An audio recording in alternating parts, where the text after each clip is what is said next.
हर खबर पर होगी आपकी पकड़। डाउनलोड कीजिए एबीपी लाइव ऐप। तो रिया से ड्रग्स कनेक्शन में आज दूसरे दिन पूछताछ जारी है। करीब 1 घंटे से पूछताछ चल रही है। तो इस वक्त की बड़ी खबर आपको बता दें, 1 घंटा हो चुका है। रिया चक्रवर्ती से इस वक्त पूछताछ चल रही है। एनसीबी दफ्तर सुबह 10 बजे से पहले रिया चक्रवर्ती पहुंच चुकी हैं और वहां पर लगातार सवालों का सामना जो रिया चक्रवर्ती कर रही हैं। रिया चक्रवर्ती के आज सामने बैठाया जाएगा रिया के ही छोटे भाई शौविक को। बहुत मुमकिन ये सैमुअल मिरांडा को भी सामने बैठाकर पूछताछ की जाए आज। और बड़ी संभावना इस बात की बताई जा रही है कि आज ही रिया चक्रवर्ती को गिरफ्तार किया जा सकता है। हालांकि देखिए, रिया चक्रवर्ती के जो वकील हैं उन्होंने ढाल तैयार कर ली है, बाकायदा डिफेंस भी तैयार कर लिया गया है, लेकिन ये ढाल काम आएगी नहीं, क्योंकि शौविक चक्रवर्ती जो है वो कबूल चुका है एक तरीके से एनसीबी की जांच में अपनी भूमिका, अपना रोल ड्रग्स के इस काले कारोबार में। और अब रिया का बचना करीब करीब नामुमकिन बताया जा रहा है। इसी वजह से तय माना जा रहा है कि आज ही रिया चक्रवर्ती की गिरफ्तारी मुमकिन है। देख सकते हैं आप, लगातार हमारे साथ हमारे सहयोगी बने हुए हैं। सबसे पहले बिना वक्त गवाए जितेंद्र दीक्षित का रुख करेंगे और समझते हैं जितेंद्र दीक्षित से 1 घंटे की पूछताछ। जितेंद्र दीक्षित, सूत्रों के हवाले से क्या खबर मिल रही है? इस 1 घंटे में क्या कुछ पूछा गया है रिया से? देखिए रोमाना, 1.5 घंटे हो चुके हैं जब रिया चक्रवर्ती यहां पर बेलाड स्टेट में जो एक्सचेंज बिल्डिंग है इसकी 3री मंजिल पर एनसीबी का दफ्तर है और वहां पर पहुंची हैं। 10 बजे उनसे ठीक पूछताछ शुरू हुई और पहले सिर्फ रिया चक्रवर्ती से ही अधिकारी पूछताछ कर रहे हैं और अब माना जा रहा है कि अब से कुछ देर बाद ही शौविक को साथ में बिठाकर उसका इंट्रोगेशन होगा। हमारे साथ में मनोज वर्मा है। मनोज, अब पूछताछ का क्रम आगे किस तरह से चलने वाला है? जी बिल्कुल, देखिए अभी क्योंकि जो सीनियर अधिकारी हैं समीन वानखेड़े जो हैं वो अंदर मौजूद हैं, अभी रिया से 1 to 1 में पूछताछ कर रहे हैं और उनसे ये पूछा जा रहा है कि आखिरकार कल वो क्यों गोलमोल जवाब दे रही थी, क्यों ठीक से जवाब नहीं दे रही थी। तो कल वाले जो सवाल थे उन्हीं सवालों को रिपीट किया जा रहा है और लगातार ये पूछा जा रहा है कि आप ठीक से जवाब क्यों नहीं दे रही हैं, क्योंकि शुरुआत में जो जानकारी मिली थी कि रिया पूछताछ में सहयोग नहीं कर। आगे क्या होगा? अब आगे अभी कुछ देर बाद जब यहाँ पर केपीएस मल्होत्रा पहुंचेंगे तब रिया को शौविक के सामने बैठाया जाएगा और तब आमने सामने बैठाकर पूछताछ की जाएगी, जिससे इससे पहले भी हम अपने दर्शकों को बता चुके हैं सवाल क्या है। राजकिशोर जी, तो अब जो है अब तक अकेले रिया से पूछताछ हो रही थी, अब शौविक को साथ में बिठाकर पूछताछ होगी कुछ देर में ही। जी जितेंद्र, हमारे सहयोगी मृत्युंजय कुछ बताना चाहते हैं। मृत्युंजय, आपसे जरूर समझना चाहेंगे क्योंकि मनोज वर्मा जो जानकारी दे रहे हैं कि क्या सवाल पूछे जाने, क्या सवाल पूछे गए थे और उस पर क्या व्यवहार और क्या रुख रहा था रिया का। आज सामने बैठाकर जब पूछताछ होगी तब सब दूध का दूध पानी का पानी हो जाएगा। क्या जानकारी आपके पास?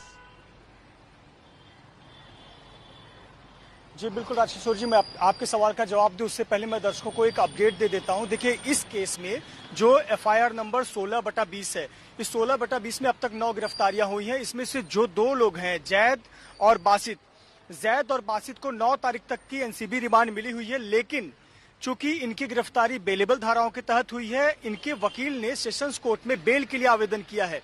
एक बड़ी खबर इस वक्त की सबसे बड़ा कि जैद और बासित के वकील ने मुंबई के सेशंस कोर्ट में बेल के लिए एप्लीकेशन किया है, जिसकी सुनवाई अभी 11:30 बजे होनी है।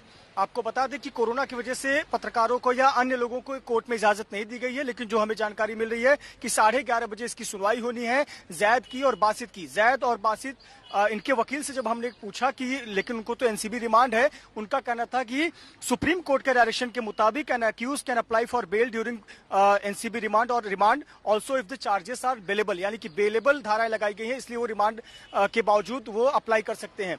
ये महत्वपूर्ण एक डेवलपमेंट आया है। 9 लोगों की गिरफ्तारी इस मामले में हुई है। अब हम आपके निश्चित तौर पर सवालों का जवाब देंगे। राजकिशोर जी, आपने पूछा कि किस प्रकार से रिया की मुश्किलें अब बढ़ेंगी और सवाल जवाब का सिलसिला क्या चल रहा है, तो आपको बता दें कि 1 घंटे का समय हो गया है। कल से जहां पे छोड़ा गया था उससे आगे न शुरुआत करके एक बार फिर से कल के सवाल जवाब दोहराए जा रहे हैं। दरअसल आपको बता दें कि कल 12 बजे भले रिया चक्रवर्ती आ गई थी, लेकिन जो सवाल जवाब की प्रक्रिया थी वो थोड़ी देर से शुरू हुई थी, क्योंकि वो लंच के समय में आई थी और जो टीमें थी वो दूसरे कामों में व्यस्त थी। तो कल बहुत कम समय, मुश्किल से 3.5 से 4 घंटे की पूछताछ हो पाई थी और कल के सवालों के जवाब को आगे बढ़ाते हुए सिलसिला आज फिर से सवाल जवाब किए जा रहे हैं। जी मृत्युंजय, आपसे चर्चा करेंगे, लेकिन जो खबर आपने दी है वो ज्यादा बड़ी खबर है रोमाना कि रिया के भाई शौविक से जैद का रिश्ता था। जैद और बासित ने अपनी जमानत के लिए अर्जी दी है। बड़ी खबर और इम्पोर्टेंट इसलिए हो जाता है क्योंकि ये जैद और बासित जो हैं ये दोनों एनसीबी की रिमांड में है, कस्टोडियल रिमांड में है। लेकिन मृत्युंजय यहां पर बता रहे हैं कि क्योंकि जो धाराएं लगी हुई हैं, इनके वकीलों का कहना है कि वो बेलेबल है और सुप्रीम कोर्ट का इस तरीके का फैसला आ चुका है, इस वजह से अप्लाई कर सकते हैं ये बेल के लिए। तो जैद और बासित के वकील ने उनके लिए बेल के लिए याचिका लगा दी है। फिलहाल सीधे अंकित गुप्ता का रुख करते हैं। अंकित, लेकिन आज का दिन रिया चक्रवर्ती के लिए मुश्किलों वाला, रिया चक्रवर्ती की गिरफ्तारी मुमकिन, जरा बताइए विस्तार से दर्शकों को किस तरीके से रिया पर शिकंजा कस रहा है। रोमाना निश्चित तौर पर मुमकिन है। और अभी कुछ देर पहले मृत्युंजय ने 3 C's का जिक्र किया था, यानी कि चैट, यानी कि कैश और कंजम्पशन। ये 3 C का जो घेरा है वो तो बना ही है। जो चौथा C जिसका आपने जिक्र किया था, चेन, क्या ड्रग पेडलर्स के साथ में चेन, 4 C का घेरा है। और सवाल ये उठता है कि क्या 4 C 5वें C की तरफ ले जाएंगे? 5वां C क्या है? कस्टडी। क्या ये 4 C रिया को कस्टडी की तरफ ले जाएंगे? और ये आशंका लगातार बनी हुई है, क्योंकि कल जिस तरीके से रिया ने जवाब दिए थे, एनसीबी के अधिकारी संतुष्ट नहीं थे। इसी वजह से आज उनको 1 घंटे पहले बुलाया गया था। रिया पहुंची हैं और अब जवाब दे रही हैं। तो ऐसे में जिस बात का जिक्र मनोज ने किया, मृत्युंजय ने किया कि कल जो सवाल पूछे गए थे उन्हीं के इर्द-गिर्द आज फिर से सवाल पूछे जा रहे हैं। वो क्यों महत्वपूर्ण है? वो इस वजह से महत्वपूर्ण है क्योंकि कल जो रिया ने जवाब दिए थे उनके आधार पर एनसीबी ने एक सप्लीमेंट्री क्वेश्चंस की लिस्ट भी तैयार की है। यानी कि जो जवाब रिया ने दिए उसके आधार पर सवाल तैयार किए गए और उन सवालों का जवाब मांगा जा रहा है। और ये ऐसे सवाल होते हैं जो निश्चित तौर पर अगर आप सच नहीं बोलते तो फंस सकते हैं। और ये बात रिया को भी पता है। और इसी वजह से आज एक बड़ी खबर आ रही है। अंकित, पहले अपने दर्शकों को अपडेट दे दें कि अभी रिया से अकेले पूछताछ हो रही है। समीर वानखेड़े उनसे सवाल पूछ रहे हैं, अभी सामने बैठाकर पूछताछ नहीं हो रही। यानी अभी सवाल बाकी है रिया से। कल 6 घंटे की पूछताछ के बाद और आज 1 घंटे से ज्यादा का वक्त हो चुका है रोमाना। उसके बाद भी अभी सवालों का सिलसिला अकेले ही चल रहा है। इसके बाद बैठाया जाएगा शोभिक और दूसरे लोग को। तो सीधे जितेंद्र दीक्षित, क्या जानकारी है आपके पास? और देखिए, अभी जो जानकारी मिल रही है कि रिया से समीर वानखेड़े पूछताछ कर रहे हैं। केपीएस मल्होत्रा अब तक आए नहीं हैं, अभी अकेले ही रिया से पूछताछ हो रही है। और बेसिकली कल जो सवाल के जिनके गोलमोल जवाब दिए थे रिया ने, तो इसलिए आज उन्हीं सवालों को फिर से एक बार पूछा जा रहा है।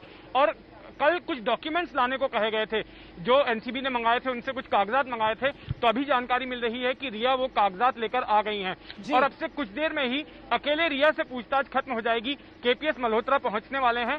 केपीएस मल्होत्रा फिर शौविक और रिया को एक साथ बिठाएंगे और उनके साथ में सवाल जवाब करेंगे। आप रहिए हमारे साथ, मैं लौटूंगी जितेंद्र आपके पास। देखिए, दर्शकों को ये जान लेना चाहिए कि एनसीबी के 3 अधिकारी हैं, एक समीर वानखेड़े, एक अमित घवाटे, एक केपीएस मल्होत्रा। इन तीनों ने ही कल रिया चक्रवर्ती से पूछताछ की थी। ये 9वीं राउंड की पूछताछ जो आज रिया चक्रवर्ती से चल रही है। और 9वीं राउंड मतलब तमाम एजेंसियों को मिला लीजिए आप। सिलसिला शुरू हुआ था मुंबई पुलिस की तरफ से, उसके बाद ईडी, फिर सीबीआई और एनसीबी। कल एनसीबी ने पहले राउंड की पूछताछ की, आज एनसीबी दूसरे राउंड की पूछताछ कर रही है। और कुल मिलाकर अब तक ये रिया चक्रवर्ती की 9वीं राउंड की पूछताछ जो चल रही है। अच्छा, देखिए, मेरे साथ 2 खास मेहमान इस वक्त मौजूद हैं। आप देख सकते हैं हमारे साथ रोशन बिंदर हैं, सुशांत सिंह राजपूत की दोस्त हैं, और वरिष्ठ वकील मुंबई से आभा सिंह जी भी हमारे साथ जुड़ रही हैं।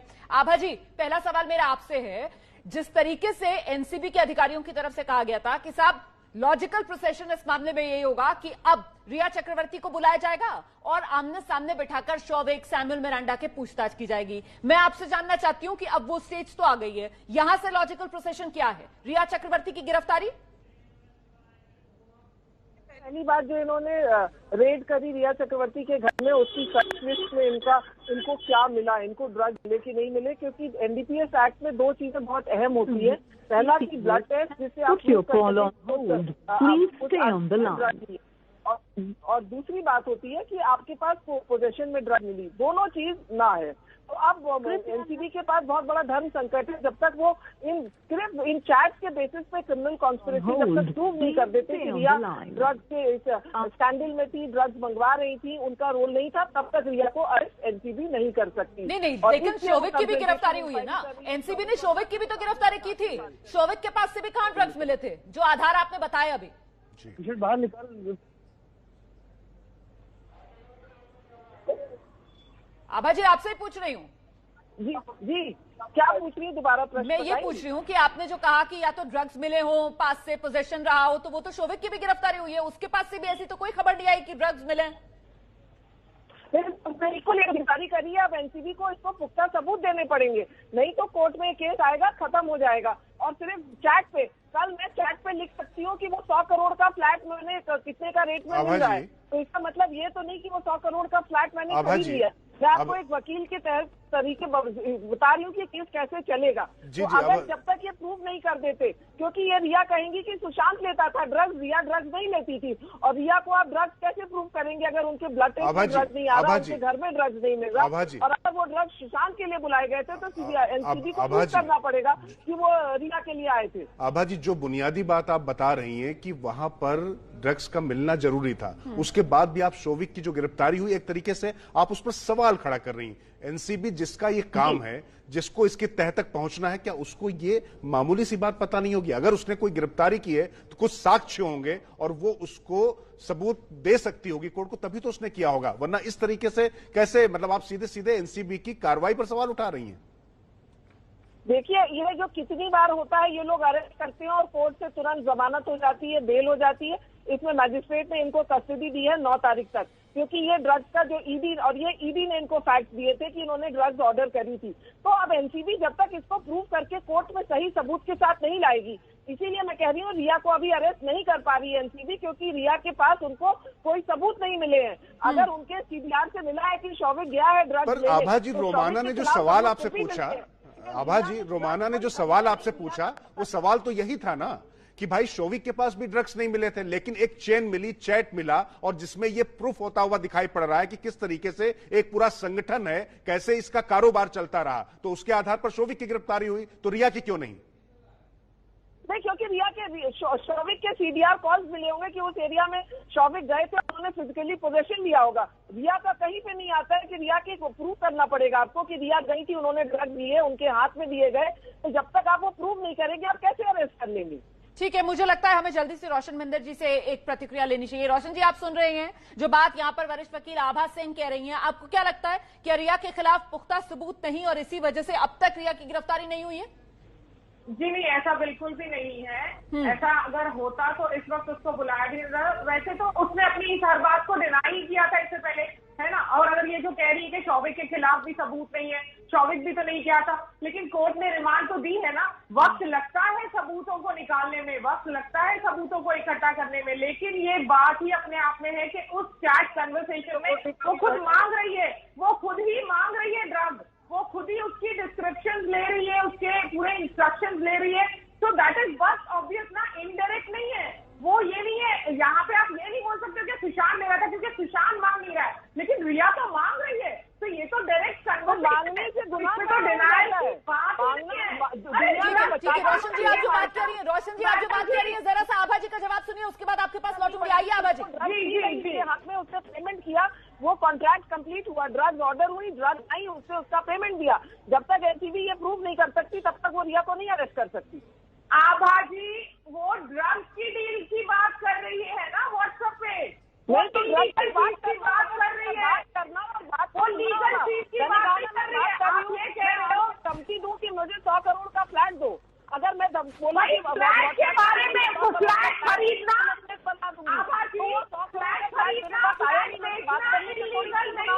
अच्छा देखिए, अगर आप लोग इस तरीके से बोलेंगे तो दर्शक लोग समझ नहीं पाएंगे। रोशन जी, आभा जी, प्लीज मेरी आप दोनों से गुजारिश है कि आराम से, आपको सुनने के लिए दर्शक यहाँ पर बैठा हुआ है। आप लोग लगातार ऐसे चिल्लाएंगे ना तो दर्शक को समझ में नहीं आएगा। रोशन जी प्लीज 1 मिनट आराम से अपनी अपनी बारी पर बोलिए ताकि दर्शक समझ पाए आप लोग क्या बोलना चाह रहे हैं। मेरे साथ मेरे सहयोगी है अंकित गुप्ता हमारे साथ हैं। अंकित गुप्ता एक सवाल रखना चाह रहे हैं आभा जी से। आइए अंकित, आइए। रोशन जी प्लीज मैम, प्लीज आइए अंकित।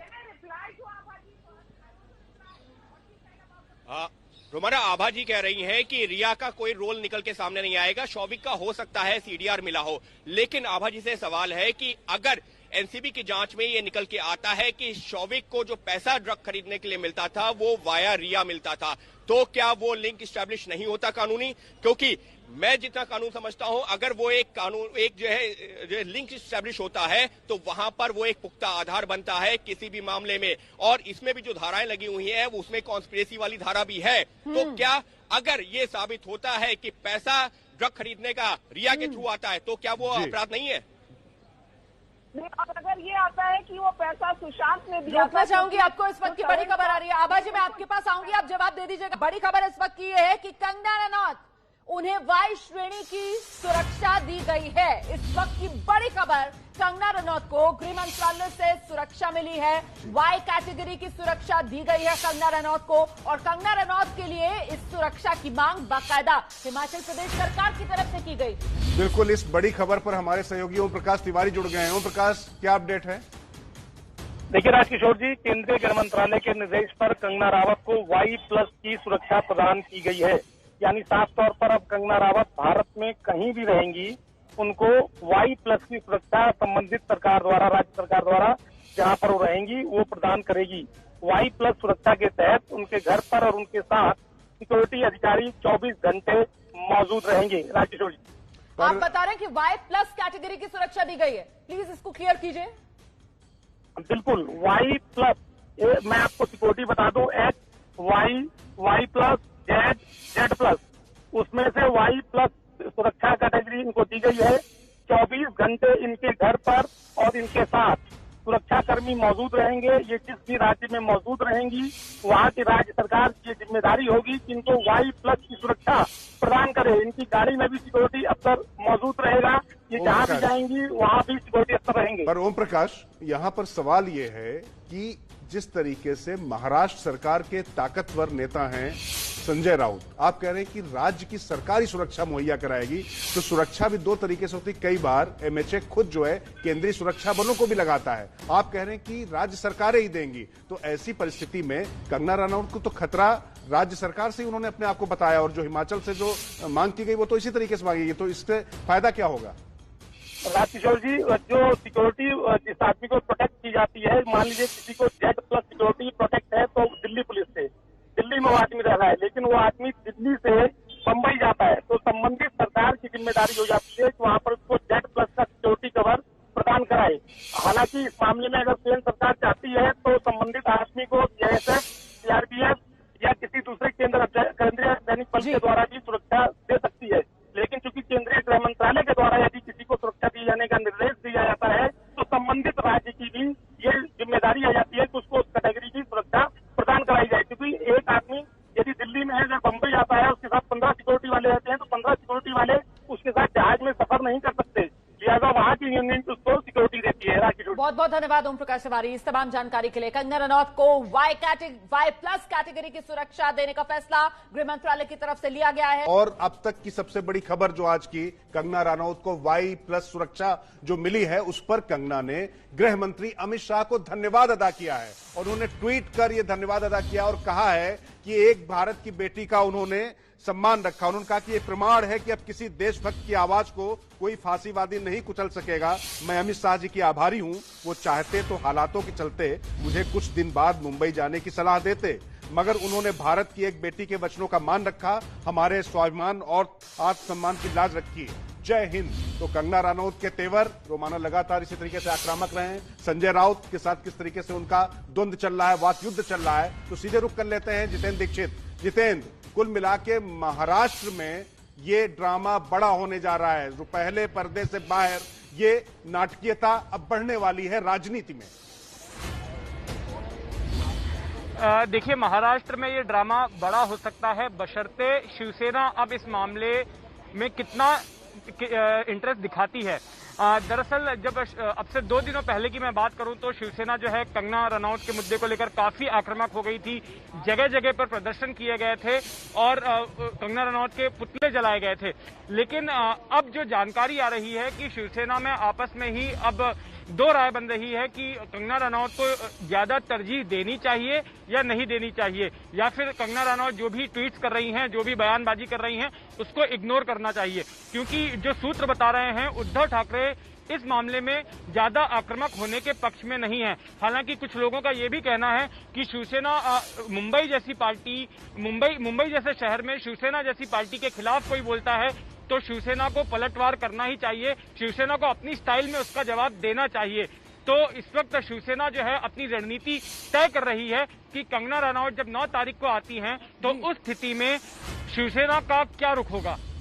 बिल्कुल जितेंद्र, इतना तो कहा ही जा सकता है कम से कम कि शिवसेना को जो उसका स्टाइल है उस स्टाइल पर सोचने के लिए मजबूर कंगना रनौत ने जरूर कर दिया है। जिस तरीके से कंगना रनौत ने आक्रामक तेवर दिखाया और हेड ऑन लिया हर उस चुनौती को जो शिवसेना की तरफ से कंगना रनौत के सामने पेश की गई। Y+ श्रेणी की सुरक्षा कंगना रनौत को मिली और इसके लिए कंगना रनौत ने ट्वीट करके सीधे गृह मंत्री अमित शाह का आभार भी व्यक्त कर दिया कि सबसे अहम तो आज रिया चक्रवर्ती की गिरफ्तारी का मुद्दा ही है। क्या रिया चक्रवर्ती आज गिरफ्तार होंगी? लेकिन इस बीच एक और बड़ी खबर अभिनेत्री कंगना रनौत से जुड़ी हुई, वो ये कि गृह मंत्रालय ने Y+ कैटेगरी की सुरक्षा दी है कंगना रनौत को। और इसके बाद कंगना रनौत ने ट्वीट करके न सिर्फ धन्यवाद दिया गृह मंत्री अमित शाह को, बल्कि एक बार फिर निशाने पर लिया है महाराष्ट्र सरकार को, शिवसेना को।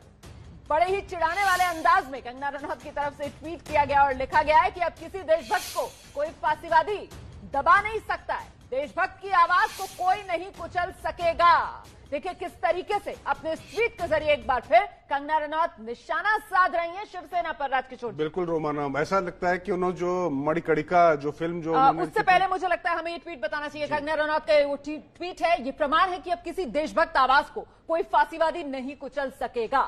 धन्यवाद देते हुए ये ट्वीट कंगना रनौत ने लिखा है। आगे वो लिखती हैं टैग करते हुए गृहमंत्री अमित शाह को, मैं अमित शाह जी की आभारी हूं, वो चाहते तो हालात के चलते मुझे कुछ दिन बाद मुंबई जाने की सलाह देते, लेकिन उन्होंने भारत की एक बेटी के वचनों का मान रखा, हमारे स्वाभिमान और आत्मसम्मान की लाज रखी। जय हिंद। ये बात इसलिए कह रही है कंगना रनौत क्योंकि वो खुलेआम चुनौती शिवसेना को दे चुकी थी, ये कहते हुए कि मैं 9 सितंबर को मुंबई पहुंच रही हूं, रोक सको तो रोक लो। बिल्कुल, हमारे सहयोगी ओम प्रकाश तिवारी इस खबर पर ज्यादा जानकारी के साथ जुड़ चुके हैं। ओम प्रकाश जी, कुल मिला के कंगना रनौत अब कहीं रुकने नहीं रुकने वाली, जो उनको सुरक्षा का जो डर था, खतरा था, वो भी अब कहीं नहीं, अब वो पूरी दमदारी के साथ में जाकर मुंबई में शिवसेना के गढ़ में गरजेंगी।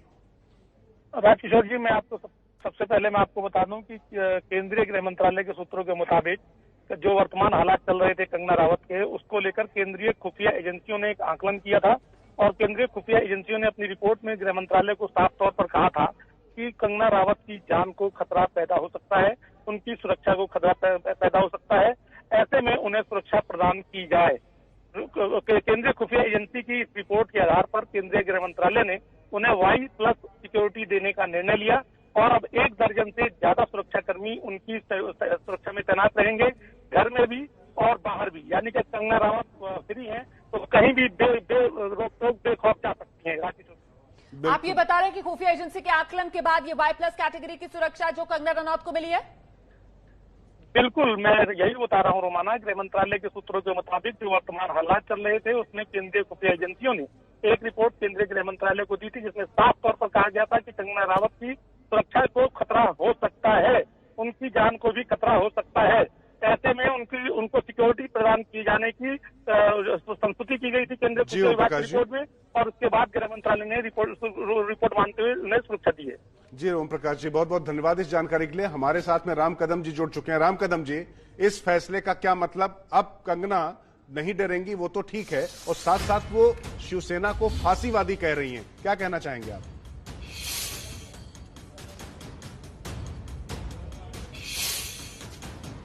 तो हमारा संपर्क नहीं हो पा रहा है बीजेपी के नेता राम कदम से, लेकिन इस बीच आपको ये जानकारी दे दें कि कंगना रनौत को Y+ कैटेगरी की सुरक्षा मिली है। और देखिए 9 सितंबर को कंगना रनौत की तरफ से पहले ही कहा गया था कि वो पहुंचेंगी मुंबई, शिवसेना को खुली चुनौती दे रही थी कि रोक सको तो रोक लो। और ऐसे में अब जानकारी ये सामने निकल कर आ रही है कि खुफिया एजेंसियों ने आकलन किया, रिपोर्ट दी गृह मंत्रालय को, जिसमें सुरक्षा बताया गया कंगना रनौत को, और इसलिए Y+ कैटेगरी की सुरक्षा कंगना रनौत को। आभा जी, सुरक्षा को तो खतरा ही था ना? हम देख रहे थे किस तरीके से राज्य सरकार महाराष्ट्र की, खुद गृह मंत्री कहते हैं कि साहब ना आए मुंबई तो ही बेहतर है। अच्छा, सरकार में शामिल शिवसेना, उसी के कार्यकर्ता सड़क पर उतरकर पुतला फूंक रहे थे कंगना रनौत का, आग लगा रहे थे उनके पुतले में। देखिए, ट्विटर वॉर को अगर देशभक्त का आप वो तमगा पहना रहे हैं, बहुत गलत है। टैक्स पेयर की हार्ड अर्न मनी का करोड़ों रुपया आप कंगना रनौत पे खर्च करेंगे। मैं तो इस पे कहूंगी कि पीआई जरूर की जाएगी और मैं ही करूंगी। इससे हम लोग का टैक्स पेयर ऐसा सिर्फ ट्विटर पे कुछ नहीं, लेकिन आभा जी, जब राज्य सरकार हाथ खड़े कर ले, जब राज्य सरकार ही किसी के पीछे पड़ जाए, क्या गृह मंत्री को ये शोभा देता है कि गृह मंत्री अनिल देशमुख किस तरीके के बयान दे रहे थे कंगना रनौत को लेकर कि कंगना रनौत अगर नहीं आए मुंबई तो बेहतर है? नहीं आए वो, उनको कौन ये कह देना कि आप जो है करोड़ों रुपए की सिक्योरिटी का पैसा आप उनको दे देंगे, वो मुंबई आए, उनको कौन कुछ करने वाला है। सिर्फ ट्विटर वॉर से आपने कह दिया कि उनको खतरा हो गया। भाजी ट्विटर वॉर से तो आगे बात बढ़ गई थी ना। महाराष्ट्र के गृह मंत्री बयान दे रहे थे, आपने सुना नहीं क्या वो बयान, जिसमें महाराष्ट्र के गृह मंत्री कह रहे थे कि नहीं आए तो बेहतर है। आपने देखी नहीं क्या वो तस्वीरें कि शिवसेना के कार्यकर्ता सड़क पर उतरकर पोस्टर्स पर चप्पल बरसा रहे थे कंगना रनौत की, खुली धमकियां दी जा रही थी कंगना रनौत को। बताइए। देखिए ये टीवी के लिए बहुत अच्छा है कहने के लिए, लेकिन उस बेसिस पे आप जो है आभाजी पूरी जिम्मेदारी के साथ आभाजी आप वरिष्ठ वकील हैं। आभाजी आप वरिष्ठ वकील हैं। एक सेकंड आभाजी, आप वरिष्ठ वकील हैं, आपकी बात सुनी जाती है। अब मैं जरा कह रहा हूं, जो संजय राउत का भी ट्वीट देख लीजिए, उन्होंने क्या कहा। आप कह रही हैं कि ट्विटर वार हो रहा है। अरे ये कौन लोग ट्विटर वार कर रहे हैं? तो देखिए, कंगना रनौत एक एक्ट्रेस हो सकती हैं, लेकिन अगर अनिल देशमुख, जिसकी अभी हमारी सहयोगी रोमाना जी बात कर रही थी, वो गृह मंत्री होकर इस तरीके की भाषा इस्तेमाल करेंगे, और संजय राउत साफ साफ कह रहे हैं कि शिवसेना जो है वो हिंदुत्व आइकॉन छत्रपति शिवाजी की आइडियोलॉजी को फॉलो करता है और हम महिला की सम्मान करते हैं, लेकिन कोई मैलिशियस इंटेंट के साथ में, अगर किसी खराब मंशा के साथ में कोई अभियान चलाना चाहता है तो उसको जवाब भी हम देंगे। इस तरीके की बात अगर संजय राउत कहेंगे, आपको लगता है कि ये बेकार की बात है? एक महिला को जिस तरीके के शब्द इस्तेमाल किए गए, हम यहां पर जिम्मेदार चैनल होने के नाते वो ले नहीं सकते। आपको लगता है छोटी बातें हैं? बिल्कुल संजय राउत की कंडेम करनी चाहिए कि उन्होंने ऐसे अपशब्द क्यों इस्तेमाल किए। पर आप ये भी मत भूलिए कि यहीं पे राज ठाकरे ने मनसे से हर यूपी के टैक्सी वाले, भाजी वाले को इतना शुरू किया था, तो क्या आपने उनको वाई कैटेगरी दी थी, उनको सिक्योरिटी दी थी? गरीब आदमी के लिए आपके पास सेफ्टी सिक्योरिटी नहीं है, सिर्फ फिल्म स्टार के लिए है। बीजेपी एकदम स्टार ट्रक हो चुकी है, ग्लैमर ट्रक हो चुकी है बीजेपी बिहार में। आभाजी एक मिनट, मैं लौटूंगी आपके पास। जरा पहले ये ट्वीट देख लीजिए, संजय राउत का ये ट्वीट है। कह रहे शिवसेना शिवाजी और महाराणा प्रताप के आदर्शों पर चलती है, उन्होंने हमें महिलाओं का सम्मान करना सिखाया है।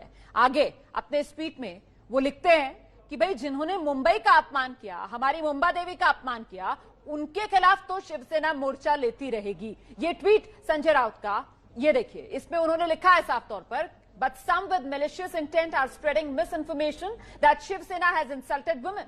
जबकि खुद संजय राउत ने किस तरीके के शब्द का इस्तेमाल किया था, मैं उसको दोहराना नहीं चाहती हूं, और अब वो कह रहे हैं कि ये मिस इन्फॉर्मेशन है, ये अफवाह है जो उनके खिलाफ फैलाई जा रही है। आभा जी, क्या इस बात से इनकार कर सकते हैं संजय राउत कि उन्होंने कितने अपमानजनक शब्द का इस्तेमाल किया था कंगना रनौत के लिए?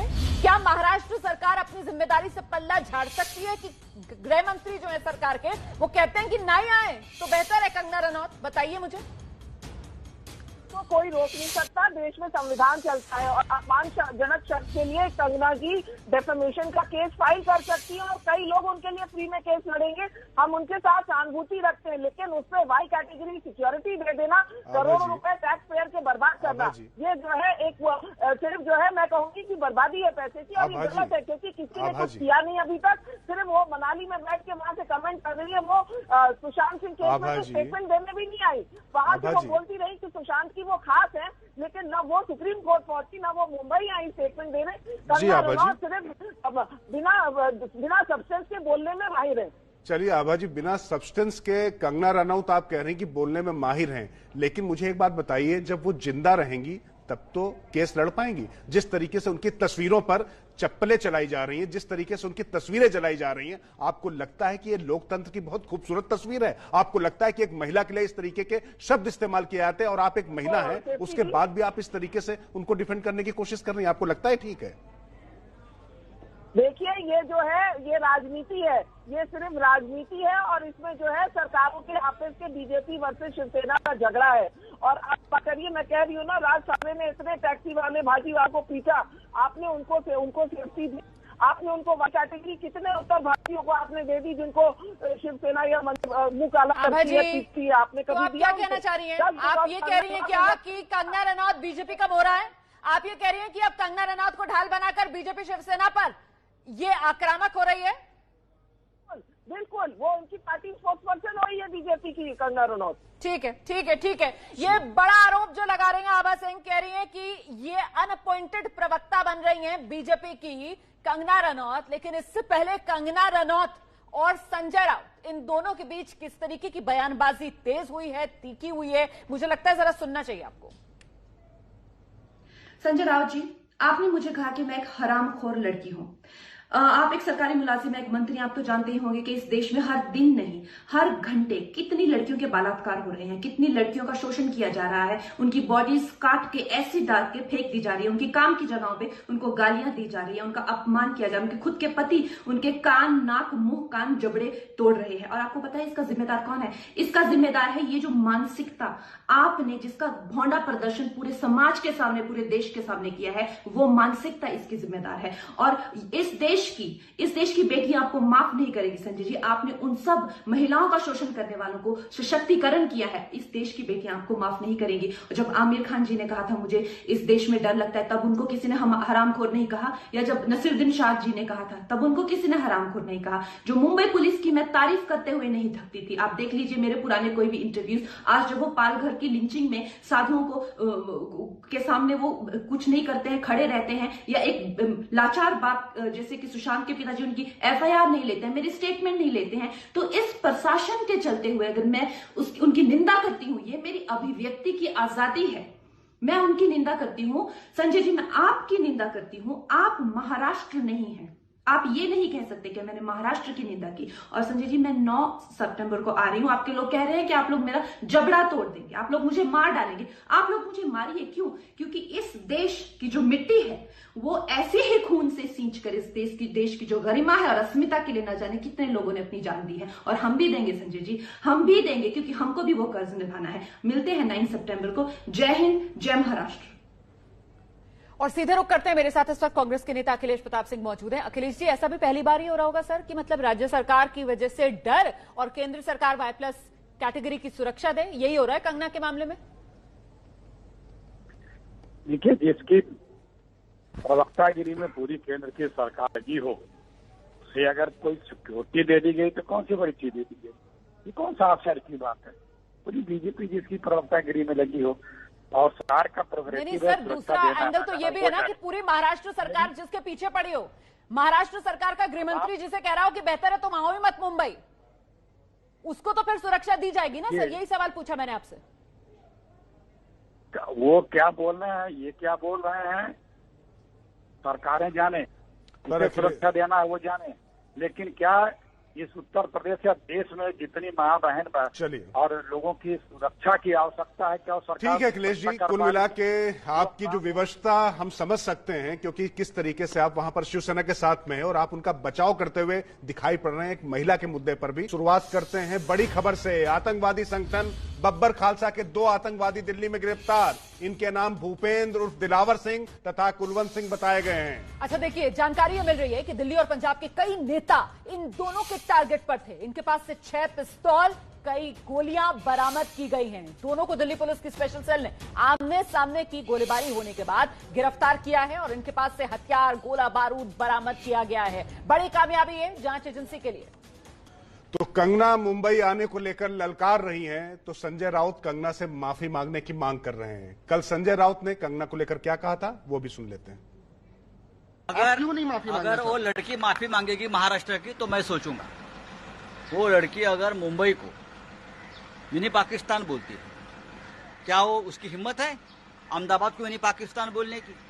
अगर मुंबई के बारे में, महाराष्ट्र के बारे में कोई व्यक्ति, कोई भी व्यक्ति जो मुंबई में रहती है, मुंबई में खाते हैं, पीते हैं, मुंबई में बड़े होते हैं, कोई भी व्यक्ति के बारे में बोल रहा हूं मैं, अगर मुंबई के बारे में, मराठी मानुष के बारे में इस प्रकार का अभद्र भाषा का इस्तेमाल कोई भी करता है, कोई भी अगर हमारे में से कोई करता है, तो मैं भी यही कहूंगा, महाराष्ट्र की माफी मांगो, मुंबई की माफी मांगो। आप पूछ ले उनको।